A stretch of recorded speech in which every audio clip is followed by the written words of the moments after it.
asked by Jenny, the president of the Whitehorse Cycling Club, to just come and chat to you guys today about the low carb, high fat diet phenomenon. She's heard a little bit of talk at the club about some of the members being interested, and I'm here pretty much today just to bust some myths, talk through some of the pros, the cons, and then take you through a super simple recipe which can be incorporated into your meal plan if you wish. So welcome, Jenny. Thank you. Basically, I'd love to hear your thoughts on what's been the talk of the town at the club at the moment in terms of low carb, high fat. What have people been saying? There's been a lot of interest in what people should eat while they're riding. Yeah. Some people who are really into endurance rides are talking about high fat, low carb diets. Yep. And other people are talking about the same thing, but from the point of view of weight loss. Okay. I think you've pretty much hit the nail on the head there with what sort of are the perceived benefits of this way of eating. Now, I'd love to just run you through what the kind of, I suppose you'd say, macronutrient distribution kind of looks like on such a way of eating. So there's varying levels of carbohydrate restriction. The standard low carb, high fat, we've got about 15 to 20% carbohydrate, 60-65% fat, and protein sitting at about 15 to 20%. Then we have the ketogenic version, and that looks a little bit different. Carbohydrates restricted to just 20 to 50 grams a day, so less than 5% of your energy, super low. Fats boosted up, and it's about 80 to 85%. And then the proteins somewhere similar, 15 to 20. So one of the benefits you mentioned was weight loss. What we find on a lower carb pattern of eating, I suppose, is that fat and protein are super satiating.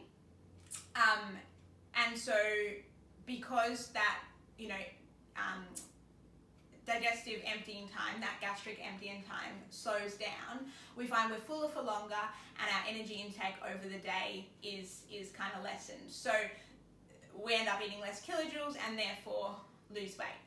That's where that theory kind of comes in. The other factor is that fat is the only of the three macronutrients that doesn't spike insulin levels. And so what we find is for weight loss to happen, we need to be in that catabolic state, that state of breaking down our fat storage tissue. And in an anabolic state, where insulin's being released by that constant carbohydrate intake, you're not getting that fat breakdown and you're not getting that weight loss.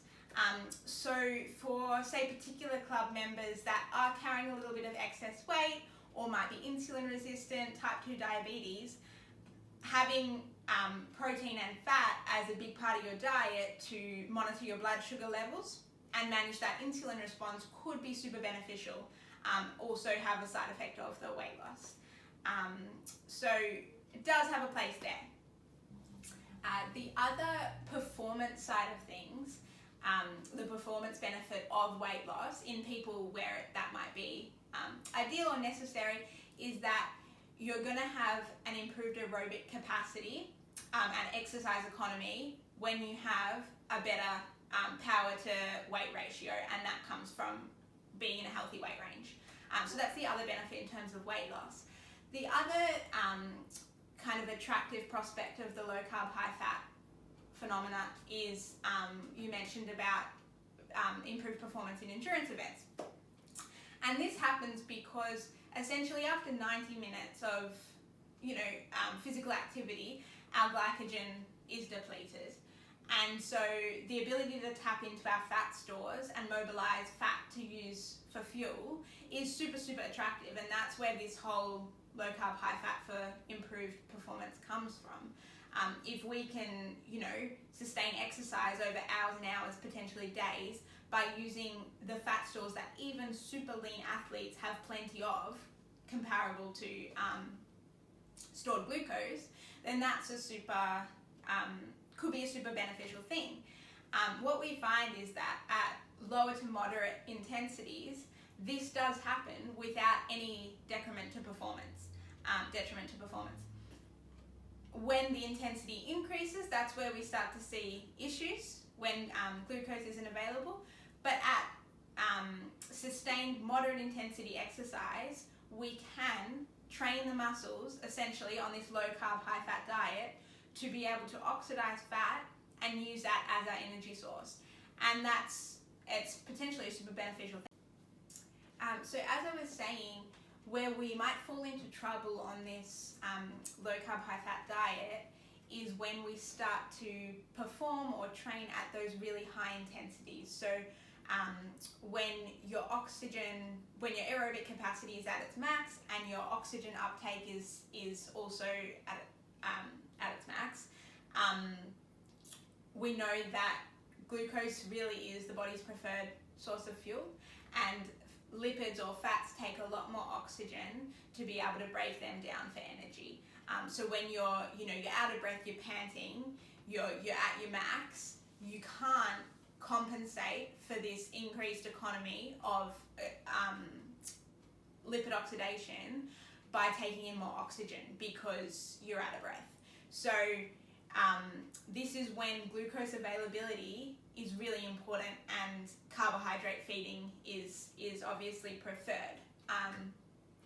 What we also know is that a consequence of this, not being able to get enough oxygen and not being able to produce enough energy at these high intensities, is we tend to have a loss of concentration, we tend to have fatigue, you're making, especially for you guys out on the roads, you're making poor decisions, and irritability, mood, these things can all suffer when you're not getting adequate glucose to the heart, to the brain, to the muscles.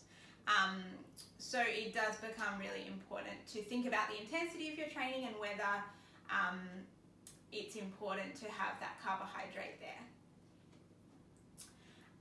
So if you do recognize yourself to be a person that does train at those or exercise at those moderate intensities for long durations, where a glycogen depletion is a likely prospect, and say carbohydrate feeding during the race or during the event might be impractical or not possible, this adaptation to be able to oxidize fat for fuel could be worth considering.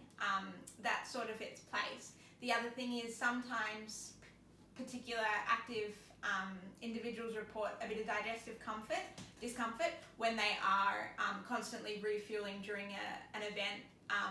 And so being able to already tap into your stored fuels in the body could be advantageous for that particular population of people. That's all really interesting. I was just wondering, are there any downsides to this high fat, low carb diet? Yeah, so as I kind of mentioned before, when that exercise intensity starts to increase, you do require more oxygen uptake to oxidize the fat, and that becomes really impossible, and so therefore you get those side effects of fatigue and drowsiness and lack of concentration, and reduced performance. Your output's going to suffer, your speed's going to suffer, and your power, etc.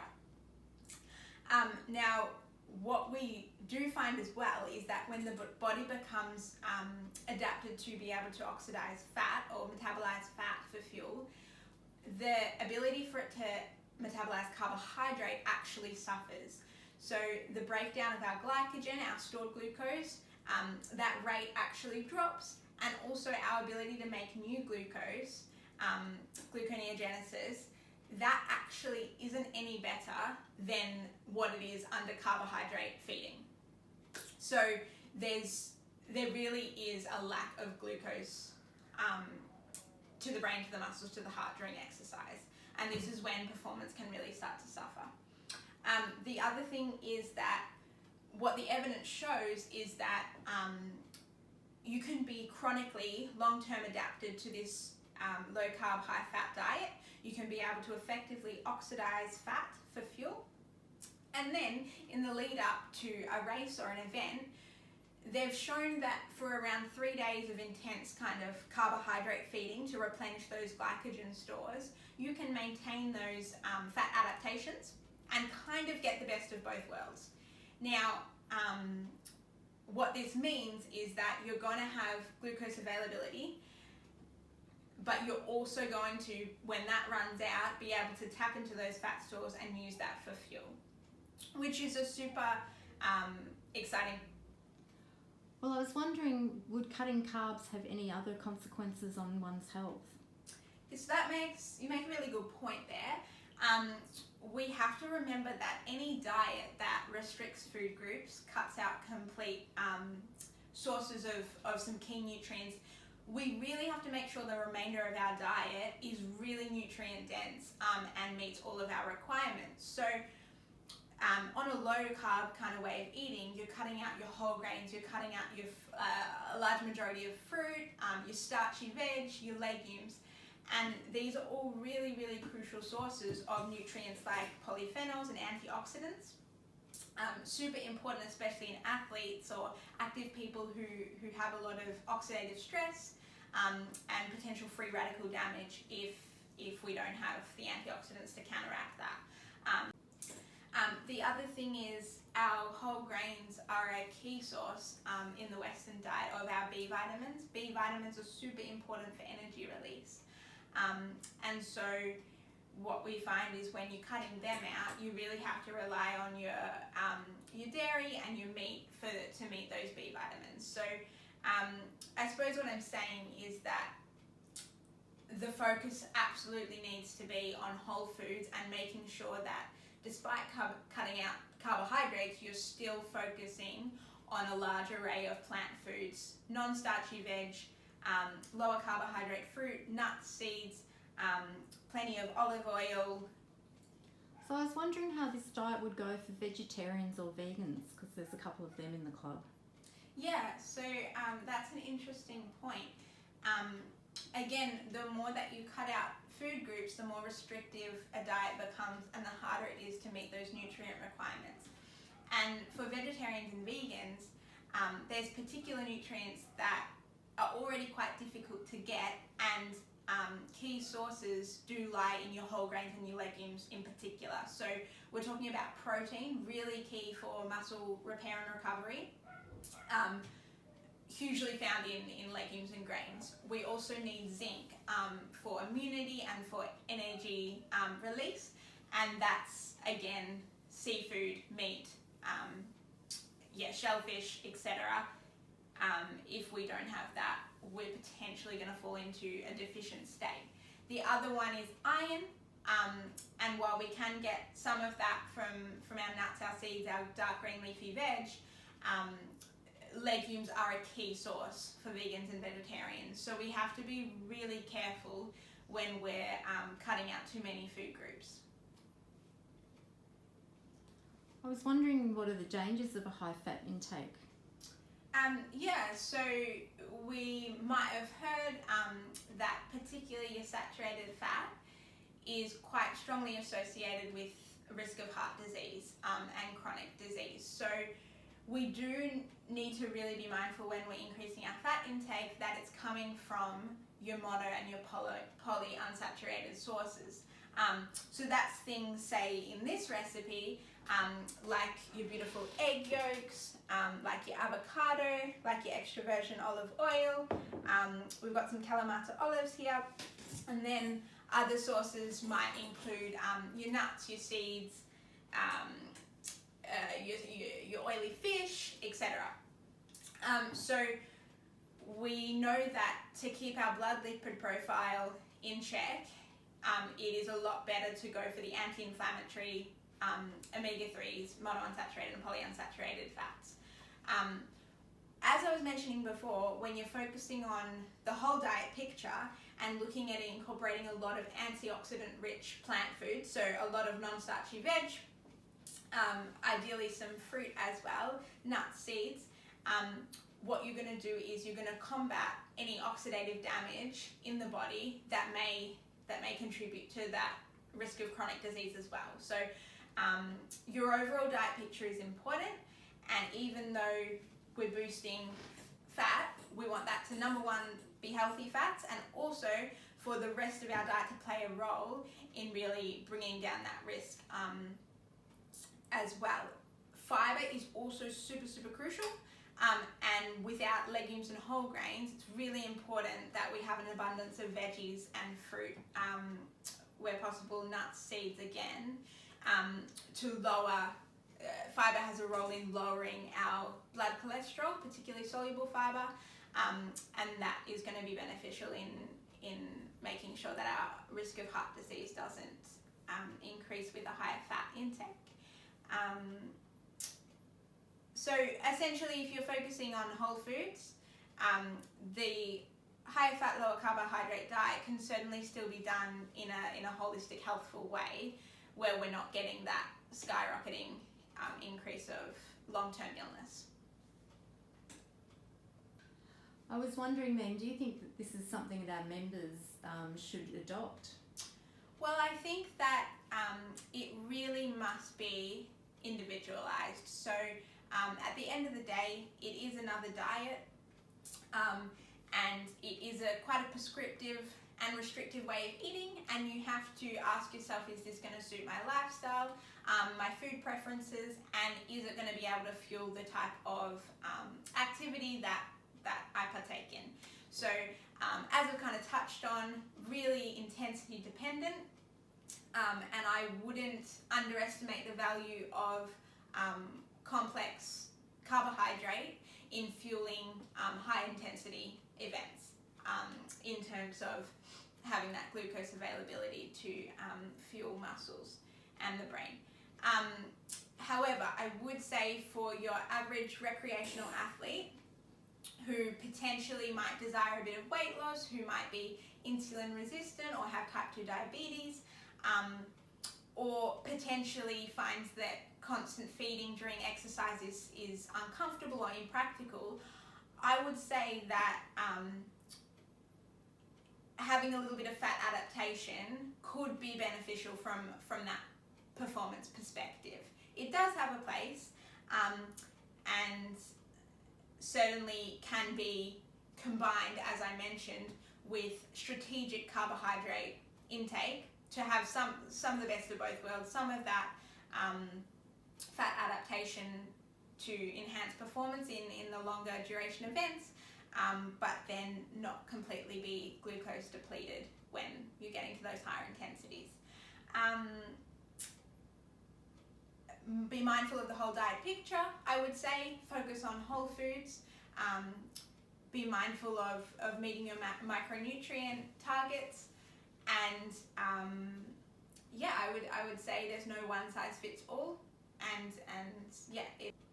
The other thing I'd love to mention is that, as I was talking about at the start, carbohydrate restriction does fall on a little bit of a spectrum, and I'd argue that perhaps as an athlete, an active individual, the benefits of ketosis aren't necessarily that viable. What we don't know yet, what the research hasn't revealed yet, is the it hasn't been able to quantify the contribution of ketones as an energy substrate, as an energy source to our brain and our muscles. So the value of being in that state, breaking down our fat stores to produce those ketones instead of the glucose, in a state of glucose deprivation, the benefit of those hasn't been quantified yet. The other thing I would say is that if you're being strategic about your carbohydrate intake, and kind of having a little bit of carbohydrate as fuel around or during events, you're going to go out of a state of ketosis anyway, simply because glucose is available.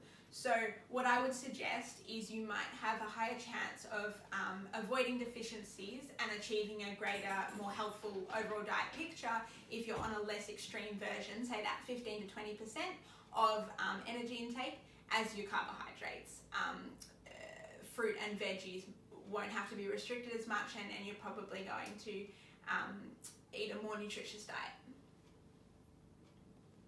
So thanks so much, Jenny, for coming and joining us today to provide a little bit more information to your club on this low carb, high fat diet, busting some myths.